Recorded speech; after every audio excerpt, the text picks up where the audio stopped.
जय श्री कृष्णा दोस्तों, राधे राधे।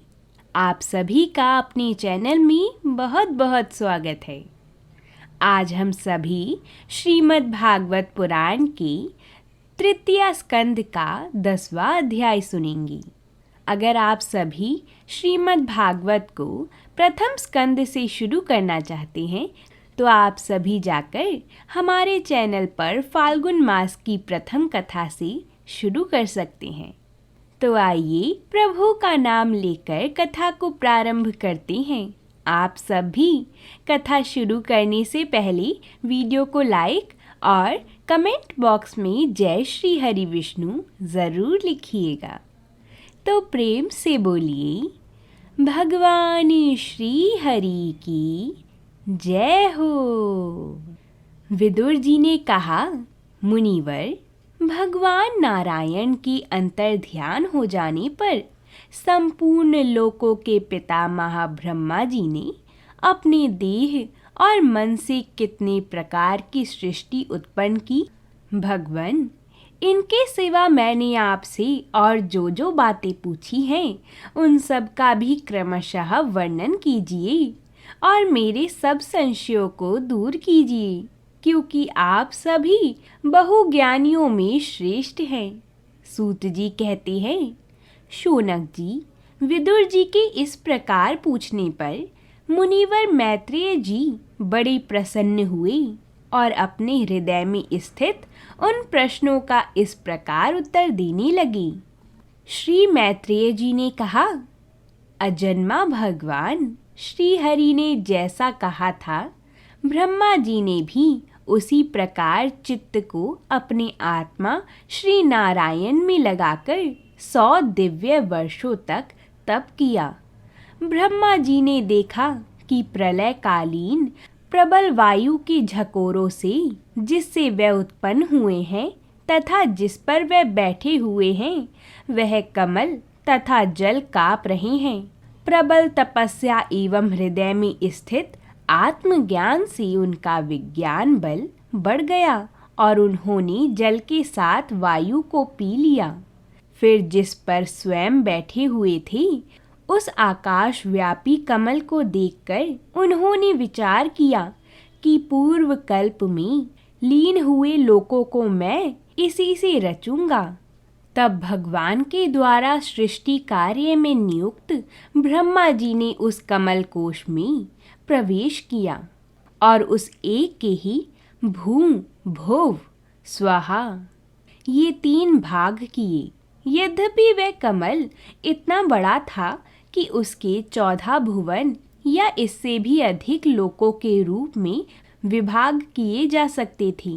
जीवों के भोग स्थान के रूप में इन्हीं 3 लोकों का शास्त्रों में वर्णन हुआ है। जो निष्काम कर्म करने वाले हैं उन्हें महा, तप, जनाह और सत्यलोक रूप ब्रह्मलोक की प्राप्ति होती है।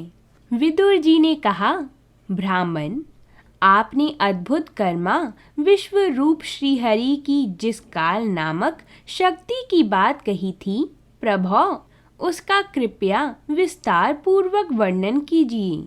श्री मैत्रेय जी ने कहा, विषयों का रूपांतर बदलना ही काल का आकार है।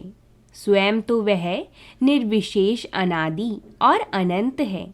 उसी को निमित्त बनाकर भगवान खेल खेल में अपने आप को ही सृष्टि के रूप में प्रकट कर देते हैं। पहले यह सारा विश्व भगवान की माया से लीन होकर ब्रह्म रूप से स्थित था। उसी को अव्यक्त मूर्ति काल के द्वारा भगवान ने पुनः पृथक रूप से प्रकट किया है। यह जगत जैसा अब है वैसा ही पहले था और भविष्य में भी वैसा ही रहेगा।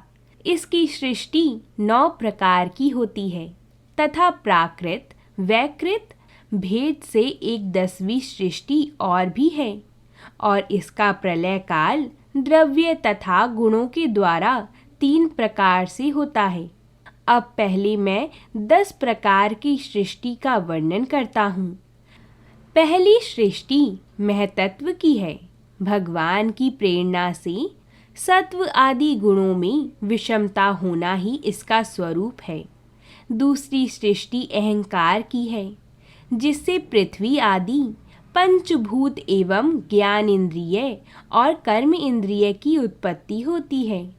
तीसरी सृष्टि भूत सर्ग है, जिसमें पंच महाभूतों को उत्पन्न करने वाला तन्मात्र वर्ग रहता है। चौथी सृष्टि इंद्रियों की है, यह ज्ञान और क्रिया शक्ति से संपन्न होती है। पांचवी सृष्टि सात्विक अहंकार से उत्पन्न हुए इंद्रिय अधिष्ठाता देवताओं की है, मन भी इसी सृष्टि के अंतर्गत है।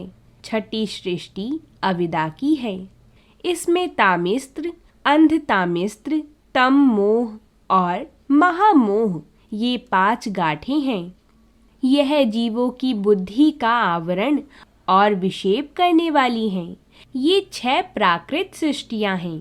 अब वैकृत सृष्टियों का भी विवरण सुनो।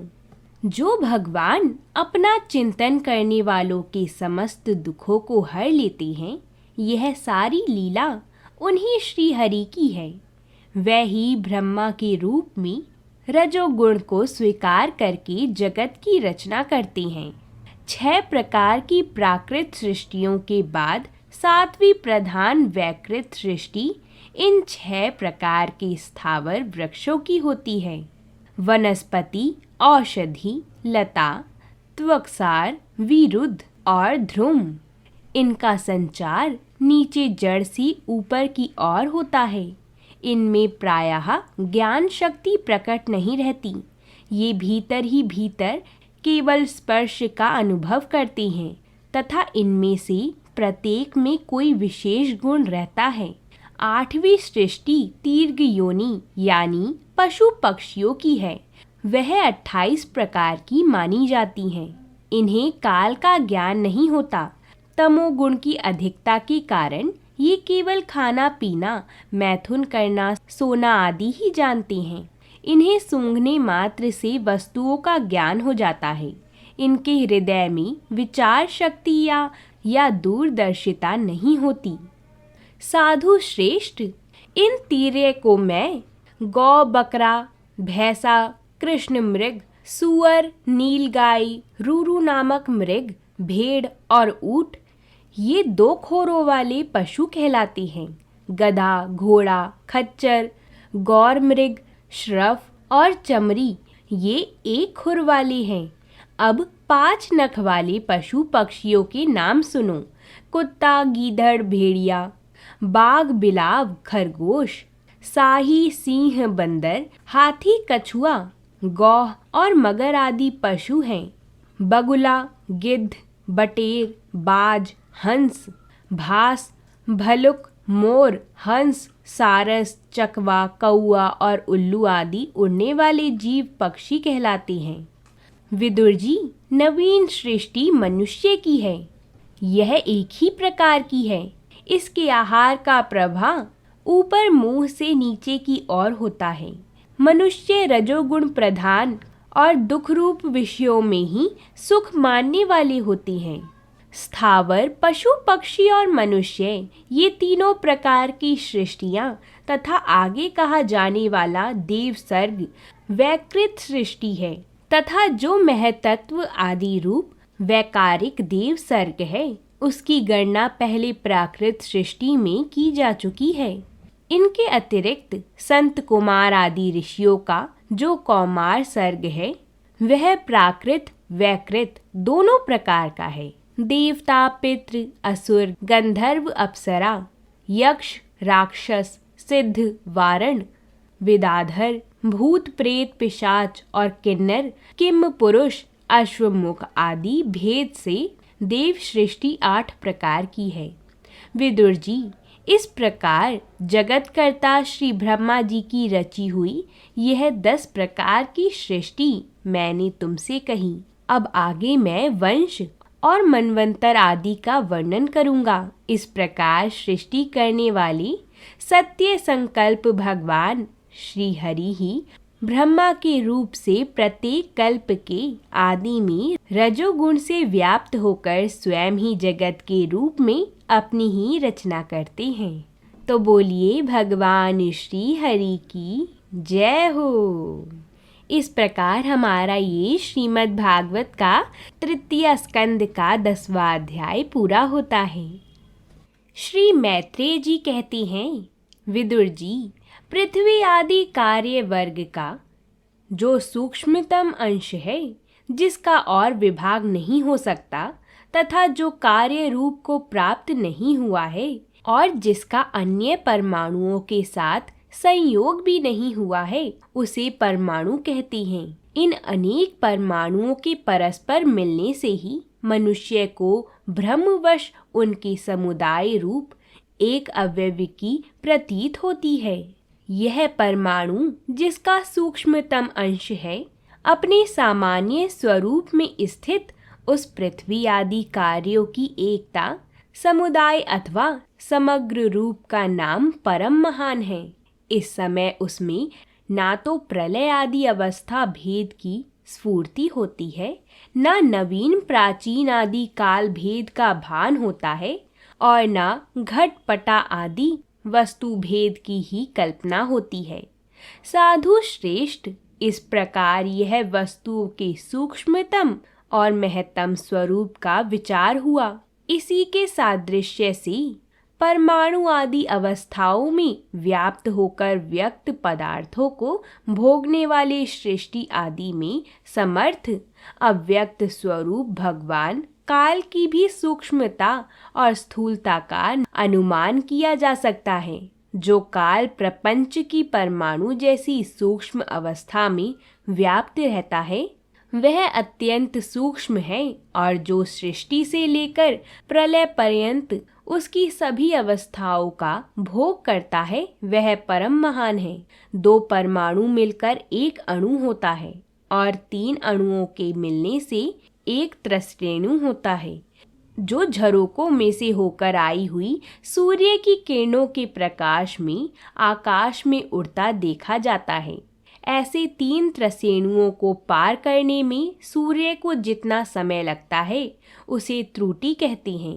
इससे 100 गुना काल वेद कहलाता है और 3 वेद का 1 लव होता है।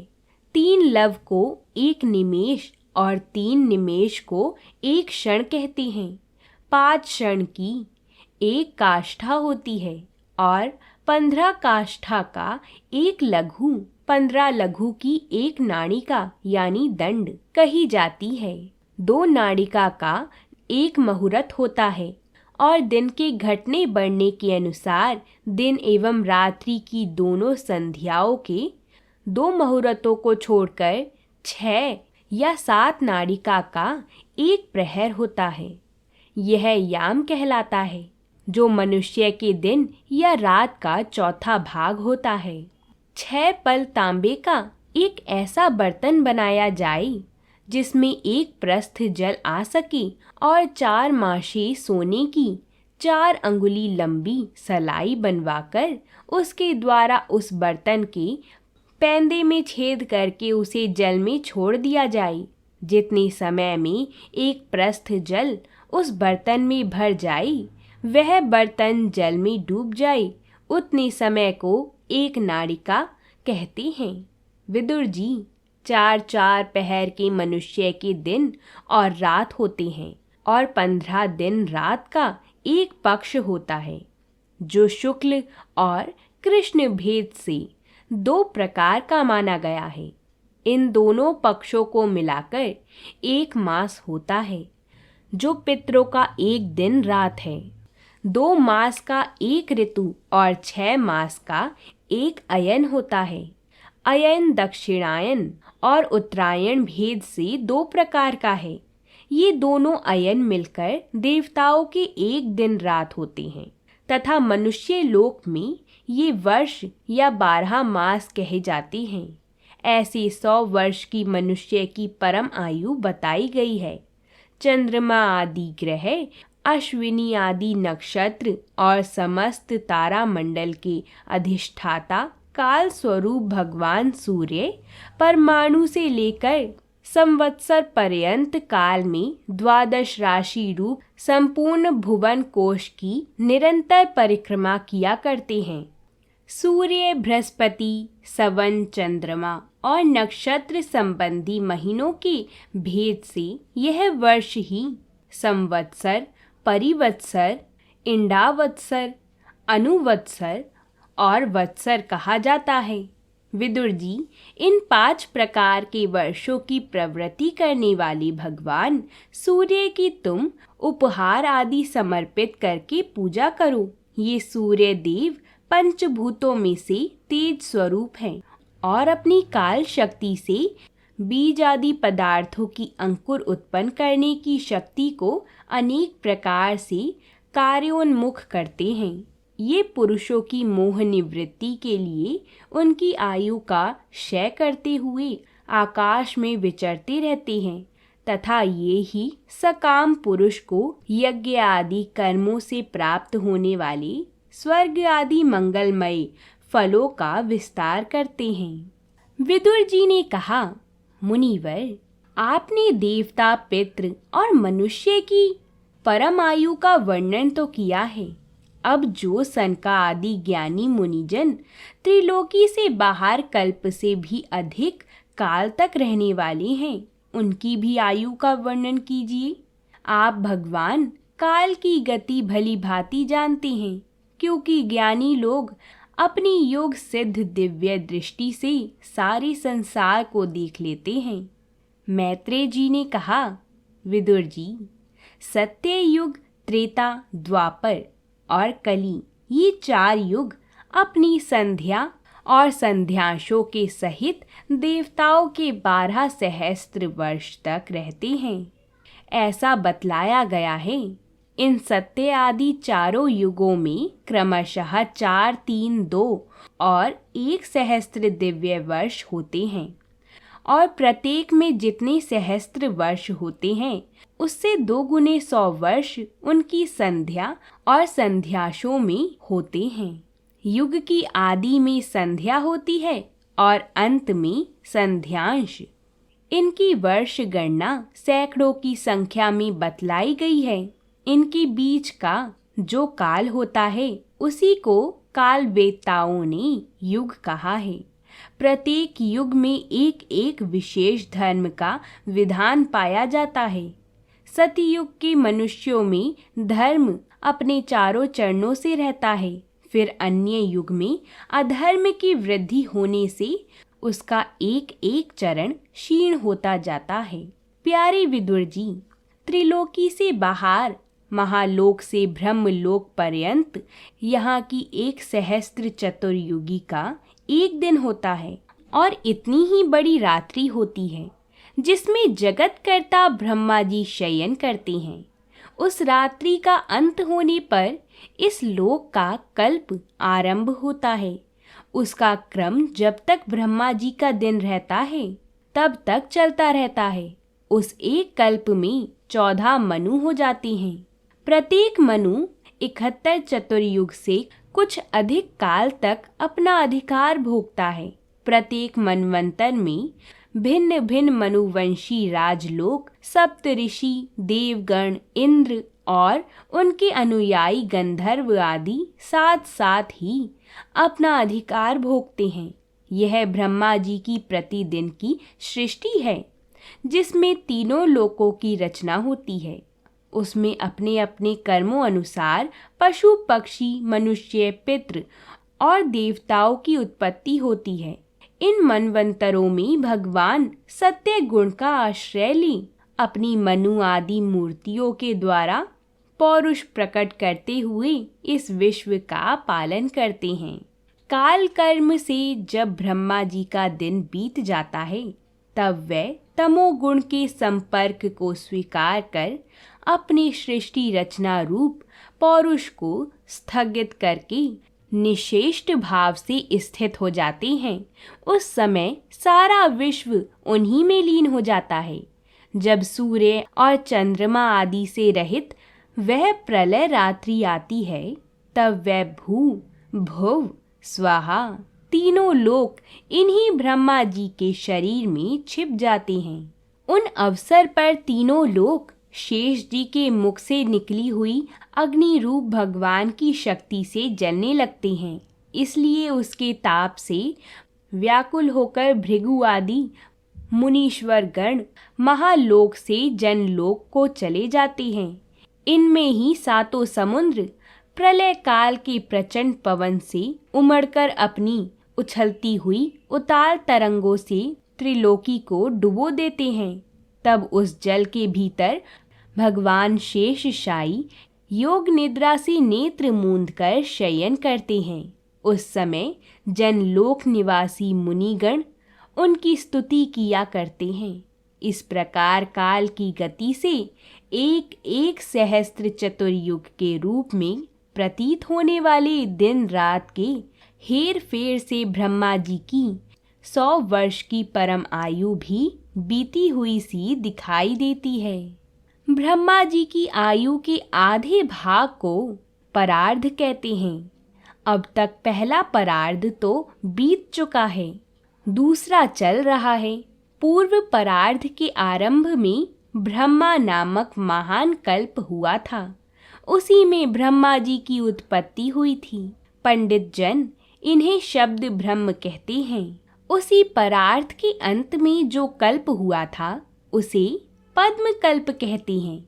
इसमें भगवान के नाभि सरोवर से सर्वलोकमय कमल प्रकट हुआ था। विदुर जी, इस समय जो कल्प चल रहा है वह दूसरे परार्थ का आरंभ बतलाया जाता है। यह वरहा कल्प नाम से इसमें भगवान ने शुक्र रूप धारण किया था। यह 2 परार्थ का काल अव्यक्त अनंत अनादि विश्व आत्मा श्री हरि का एक निमेष माना जाता है। यह परमाणु से लेकर द्विपरार्थ पर्यंत फैला हुआ काल सर्व समर्थ होने पर भी सर्व आत्मा श्री हरि पर किसी प्रकार की प्रभुता नहीं रखता। यह तो देह आदि में अभिमान रखने वाले जीवों का ही शासन करने में समर्थ है।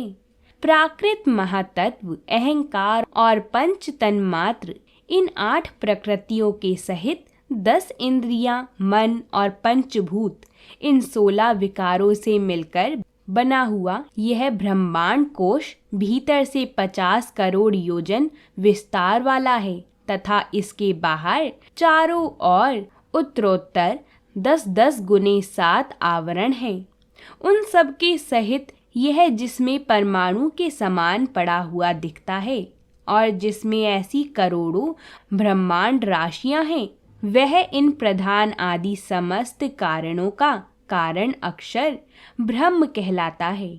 और यही पुराण पुरुष परमात्मा श्री विष्णु भगवान का श्रेष्ठ धाम यानी स्वरूप है। तो बोलिए भगवान श्री हरि की जय हो। इस प्रकार हमारा ये श्रीमद् भागवत का 11वां अध्याय पूरा होता है। अगर आप सभी कोई कथाएं पसंद आ रही हैं तो वीडियो को लाइक ज़रूर करें और वीडियो को अपने सभी जनों के साथ शेयर ज़रूर किया करें। अब हम आपसे कल मिलेंगे, तब तक के लिए प्रेम से बोलिए भगवान श्री हरि की जय हो।